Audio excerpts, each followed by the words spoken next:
Everyone, welcome back to my channel. So यार हमने पिछली बार करा था अपने ह्यूमन एक्सक्रीटरी सिस्टम को कंप्लीट, उसके बेसिक डिटेल्स और हर वर्जन को कंप्लीट करके today we will head towards urine formation. This is the reason I am posting one video daily, तो ताकि आपको फुल डे का टाइम मिल जाए उसको ग्रैस्प करने का, because it's a little difficult topic and 11th class के लेवल पे इट बिकम्स लिटिल हसल सम, मतलब थोड़ा सा ना बच्चे को परेशानी होती है इसको ग्रैस्प करने में। मैं कोशिश कर रही हूँ कि स्लो जाऊं ताकि आप धीरे धीरे इनको मेरे साथ साथ कवर कर सकूं। तो होपिंग कि आपने एक्सक्रीटरी सिस्टम का स्ट्रक्चर अच्छी तरह से समझ लिया है, तो आज हम उसकी फंक्शनिंग से डील करेंगे विच starts with the urine formation. NCERTs मेरी एक्सप्लेनेशन के बाद रीड करिएगा, ठीक है? साथ साथ नहीं करिएगा, मेरे बाद रीड करिएगा। चलिए let's begin. Urine formation involves 3 procedures. 3 process होते हैं यूरिन फॉर्मेशन में, पर उससे पहले ये समझो कि यूरिन फॉर्मेशन का काम कौन कर रहा है? Kidneys. Kidneys form part of excretory system. Kidneys urine बना के किस में डाल देती हैं? यूरेटर में। यूरेटर कहाँ भेजता है? यूरिनरी ब्लैडर, और फिर यूरिथ्रा के through it is excreted out of the body. तो मेजर जो फॉर्मेशन का काम है वो कौन कर रही है? किडनीज। हमने पिछले सेशन में पढ़ा था कि kidney is made up of special cells called as nephrons. Nephrons के 2 टाइप्स रीड किए थे हमने, कॉर्टिकल और जक्स्टा ग्लोमेरुलर, है ना? Juxta medullary nephrons. आज ग्लोमेरुलर पढ़ने वाले हैं ना, इसलिए मुंह से ग्लोमेरुलर निकल गया। जक्स्टा मेड्यूलरी नेफ्रॉन्स जो कि मेड्यूला के अंदर डीपली पेनिट्रेटेड थे। That is also there loop of Henle, क्योंकि डीसीटी, पीसीटी और बोमिन्स कैप्सूल, और या फिर मैं बोलूं माल्फिजियन बॉडी, वो तो कहाँ प्रेजेंट होती है? कॉर्टेक्स में। बात तो सिर्फ किसकी है? लूप ऑफ हेनले की, जो डीप पेनिट्रेट कर रहा है कहां पर? Which is penetrating deep inside the medulla in case of juxta medullary nephrons, और ज्यादा डीप नहीं है and lies majorly in the cortex, in the cortical nephrons. ये चीज मैंने इसीलिए रिवाइज कराई क्योंकि यहां पर ये बहुत काम आएगी, ठीक है?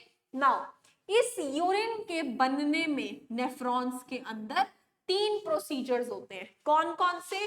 ग्लोमेरुलर फिल्ट्रेशन पहला प्रोसीजर, ट्यूब्यूलर सेलेक्टिव रीअब्जॉर्प्शन बोलते हैं इसको वैसे,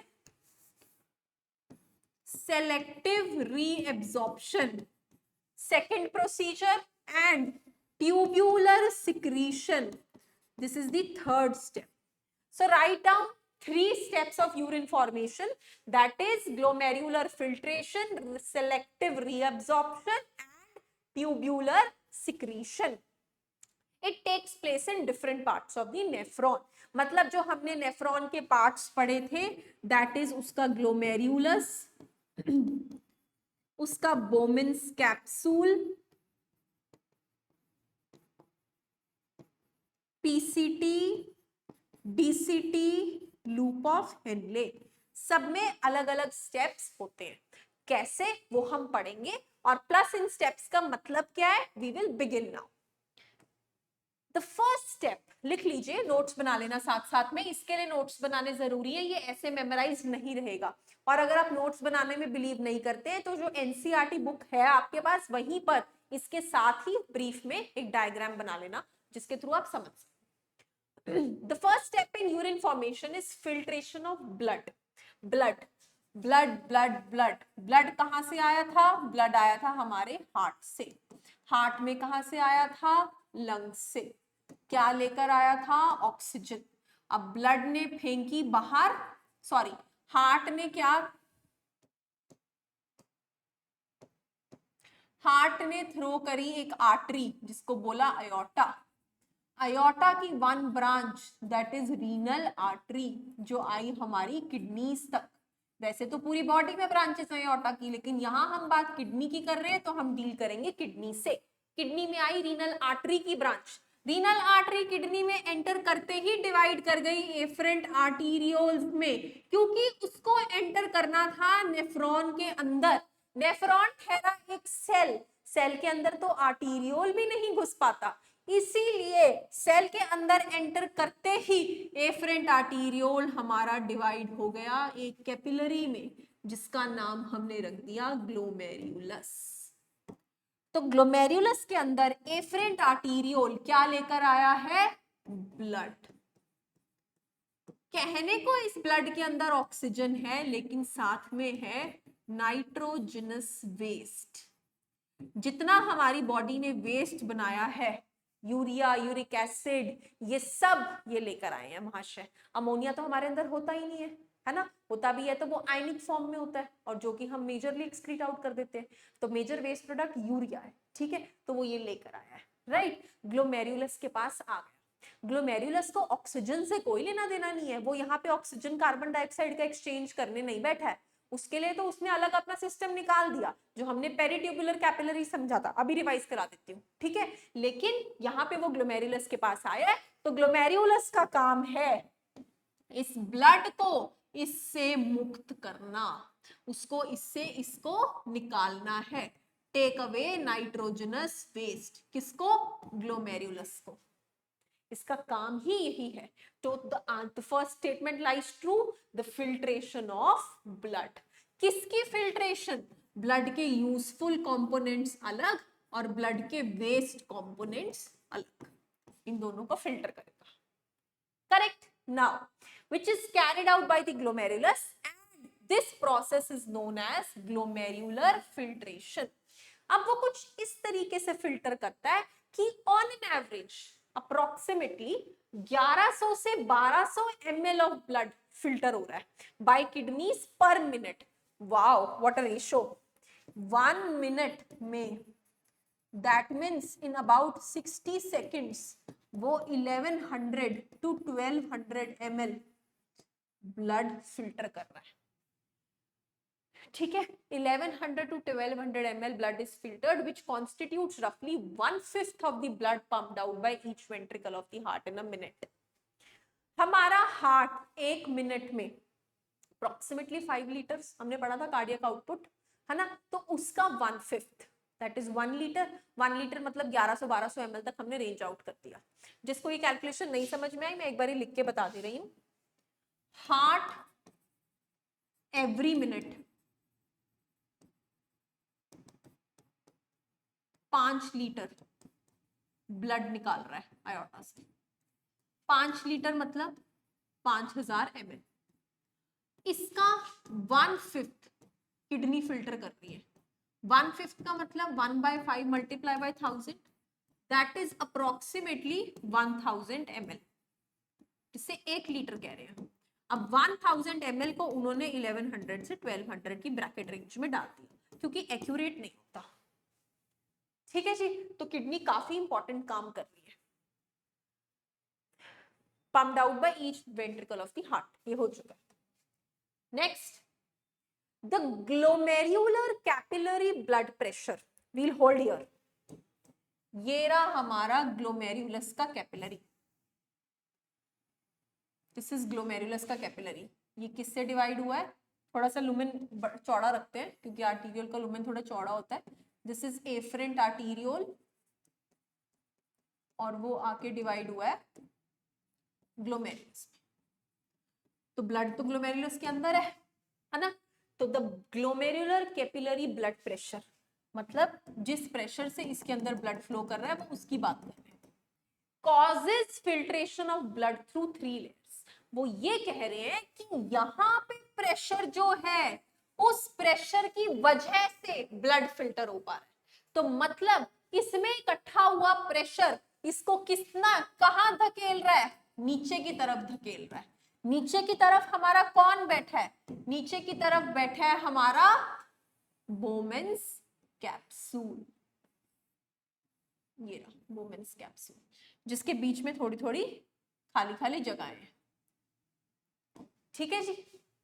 तो इसका मतलब मेजर ड्राइविंग फोर्स क्या है ग्लोमेरुलर कैपिलरी से ब्लड को फिल्टर कराने का?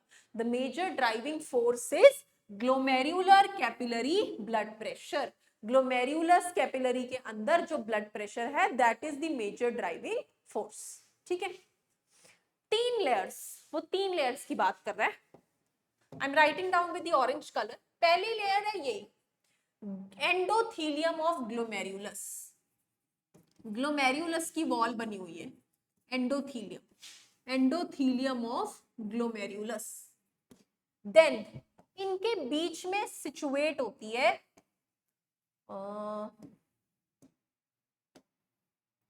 यहां पर प्रेजेंट होती है एक मेम्ब्रेन जिसका नाम दिया जाता है then endothelium of glomerular blood vessel and epithelium of Bowman's capsule in the basement membrane between these two layers। तो इनके बीच में जो ये मैंने ब्लू से बनाई है this is the basement membrane जिसपे सेल्स रेस्ट कर रहे हैं एंडोथेलियम के। और ये जो लेयर है this is epithelium of Bowman's capsule। तो 3 लेयर्स को क्रॉस करना पड़ता है, किसे? ग्लोमेरुलस के ब्लड को। अब ग्लोमेरुलस यूजफुल कंपोनेंट्स तो वापस किस में डाल देगा? ये जा रही है इफरेंट आर्टेरियोल। तो नीचे सिर्फ क्या आएगा? नीचे यहां पे सिर्फ आएगा नाइट्रोजनस वेस्ट, जो यूजफुल था वो इसमें वापस चला जाएगा। करेक्ट, ये हो गया। आप सोचोगे कि मैम फिल्ट्रेशन तो यही हो गई, दे तो दिया उसने वो जरूरत का वापस और ये नीचे आ गया। तो अब कौन से 2 स्टेप्स बचे हैं? Let's see. The epithelial cells of Bowman's capsule called podocytes। आप देख रहे हैं हर जगह Bowman's capsule में मैंने ऐसे स्पेस छोड़ी है क्योंकि यहां पर प्रेजेंट होते हैं स्पेशल सेल्स जिन्हें कहते हैं पोडोसाइट्स। ऐसे अंदर की तरफ इसे कहते हैं पोडोसाइट्स। अब अगर ये कुछ स्पेशल नाम दिया गया है तो ये कुछ स्पेशल काम भी कर रहे होंगे। तो these podocytes are arranged in an intricate manner। intricate मतलब इस तरीके से, ये जैसे से मैंने बनाया, this is an intricate manner so as to leave some minute space called filtration slits or slit pores। कहने का मतलब है इनका एजेंडा सिर्फ ये है कि ग्लोमेरुलस से आ रहा था जो ब्लड वो फिल्ट्रेट, वो नाइट्रोजनस वेस्ट को एंट्री की जगह दे सके। So these spaces are known as filtration slits or also known as slit pores। सब एनसीईआरटी के वर्ड हैं, बहुत बहुत इंपॉर्टेंट। ठीक है जी। Next, blood is filtered so finely that these membranes, that almost all the constituents of plasma except the proteins pass on to the lumen of Bowman's capsule। अब blood के अंदर तो काफी सारे कंपोनेंट्स हैं, उसका प्लाज्मा, उसके सेल्स, प्लाज्मा के अंदर भी उसका सीरम, उसके प्रोटीन्स, है ना, काफी कुछ है। तो वो कह रहे हैं कि इतनी फाइनली फिल्टर्ड होता है कि सिर्फ और सिर्फ प्लाज्मा की प्रोटीन्स नहीं पास करती, बाकी सब पास कर जाता है। ठीक है जी। Therefore it is considered as the process of ultrafiltration। अब बेटा पास करने का मतलब ये है कि इसका मतलब हम सक्सेसफुल होते हैं प्लाज्मा के डीप इनसाइड तक जाकर सफाई करने में, कि हम उसके हर कंपोनेंट को फिल्टर करके आ रहे हैं, सिर्फ उसकी प्रोटीन्स नहीं हमारे साथ इंटैंगल हो रही, बाकी किडनी के Bowman's कैप्सूल के अंदर सब आ रहे हैं। ठीक है, कि हमें भी फिल्टर करो, हमें भी फिल्टर करो, हमें भी फिल्टर करो। This process is happening, so that is why it is called as ultrafiltration। The amount of filtrate formed by the kidneys per minute, कितना फिल्ट्रेट किडनीज बनाती हैं 1 मिनट में। अब फिल्ट्रेट का मतलब जितना ब्लड से वो नाइट्रोजनस वेस्ट खींच रही है वो उसको फिल्ट्रेट कह रहे हैं। ठीक है, so the amount of filtrate formed by the kidneys per minute is the glomerular filtration rate, GFR। GFR is in healthy individual is approximately 120 milliliter per minute। तो इसका मतलब जो पहला स्टेप है हमारा दैट इज ग्लोमेरुलर फिल्ट्रेशन, उससे हमारा कितना वेस्ट जनरेट हो रहा है? 125 मिलीलीटर पर minute. which accounts to 180 liters per day. But do we pass 180 liters urine per day? No, we are hardly passing 1-2 liters. तो 180 से 1-2 की जो जर्नी है वो बाकी दो प्रोसेसेस तय करते हैं. Let's see how. The kidneys have built-in mechanisms for the regulation of glomerular filtration rate.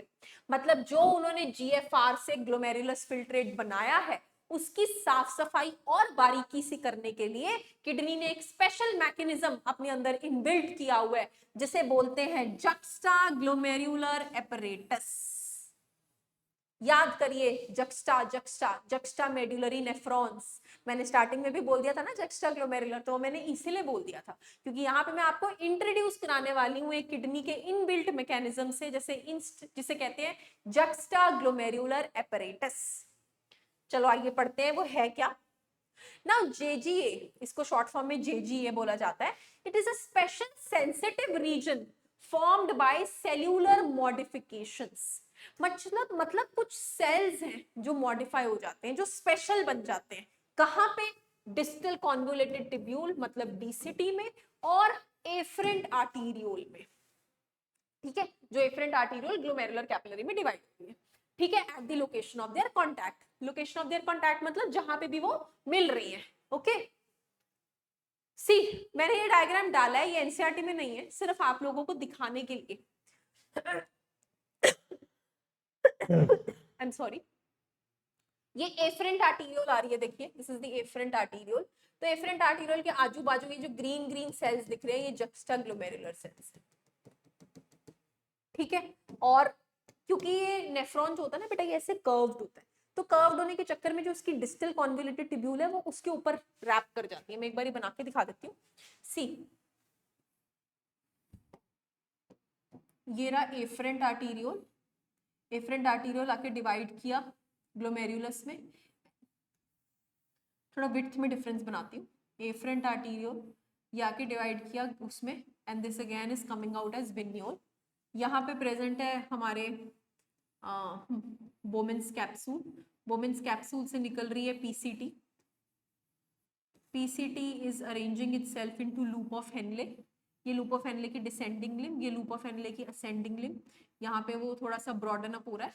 उसके बाद वो फॉर्म कर रहा है डिस्टल कॉन्वोल्यूटेड टिब्यूल और डिस्टल कॉन्वोल्यूटेड टिब्यूल और ये खुल रही है कलेक्टिंग डक्ट में. अब एक्चुअली हम डायग्राम थोड़ा इस तरीके से बना देते हैं, लेकिन रियल में ये कुछ इस तरीके से अरेंज्ड है कि ये वाला पोर्शन इसके ऊपर लूप अप कर जाता है. लूप अप कुछ इस तरीके से करता है कि जो ये DCT वाला पोर्शन है ये कहीं यहाँ रिफ्लेक्ट करता है.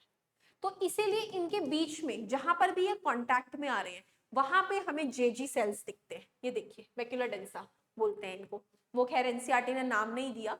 तो लेकिन ये वाले सेल्स, अब ये देखिए ये असेंडिंग लिम्ब आ रहा है उसका, ascending limb of loop of Henley, और ये रहा डिस्टल हमारा कॉन्वोल्यूटेड टिब्यूल.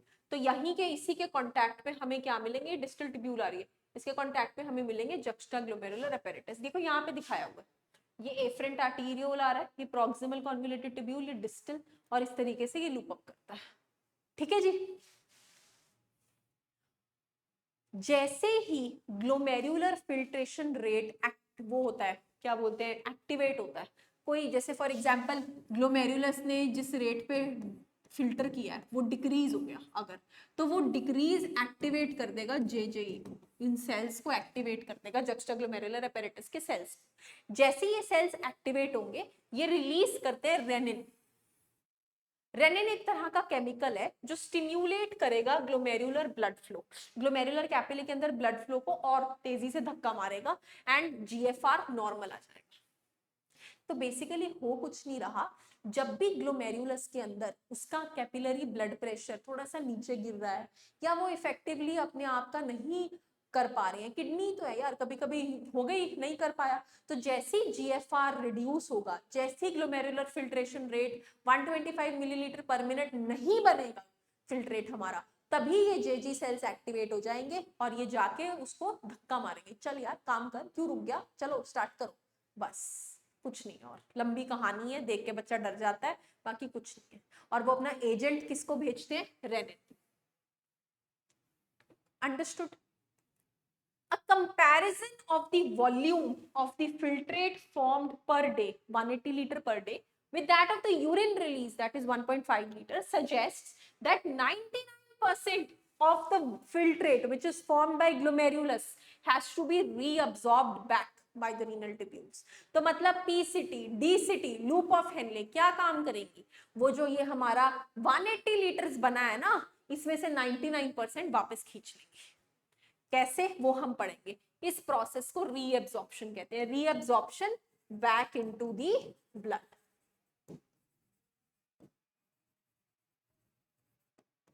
अब इसके लिए याद कीजिए वो पेरिट्यूब्युलर कैपिलरी नेटवर्क, वो वासा रेक्टा, अब वहीं पे होगी ये सारी कहानी.